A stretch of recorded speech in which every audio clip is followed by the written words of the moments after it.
Tuesday, 9 News has issued a weather impact alert, a very powerful winter storm impacting the state, bringing widespread mountain snow, heavy at times, and elevated fire danger across the plains.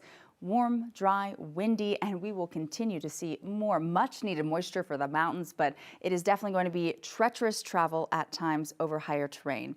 Breezy this morning, but the winds will be the strongest here over the Denver metro area as we get into this afternoon. We've already started to see the moisture streaming into downtown Aspen. The high country has been hoping for this, but a lot of winter weather advisories and winter storm warnings in place. Heavy snow, gusty winds, limited visibility. Be careful on the roadways if you're on the western side of the state over the next couple of days. We are anticipating rounds of winter weather. Now, a lot of alerts in effect here across Colorado. High wind warnings and also a red flag warning set to take effect for Denver.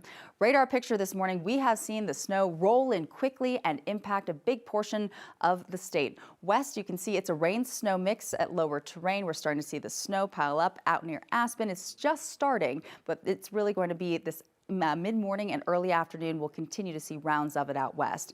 Cameras shaking around this morning, temperatures in the 50s. Winds are currently sustained from the south-southeast around 10 miles per hour, but the wind gusts could be dangerous at times.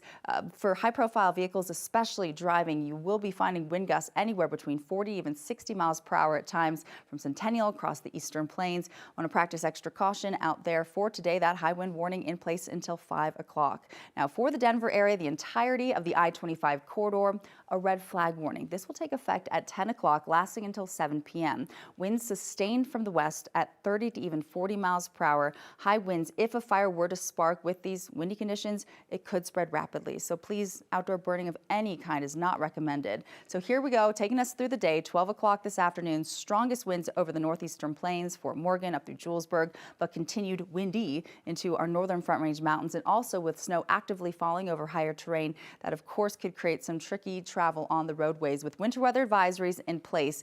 5 to even 12 inches of snowfall. This is through Thursday, so we'll see rounds of snow, which is great. We could really use this moisture. The mountains really bracing for a good dose of it, anywhere from 10 to 20 inches. Aspen Snowmass, Crested Butte up near Steamboat Springs could see around a foot when all is said and done.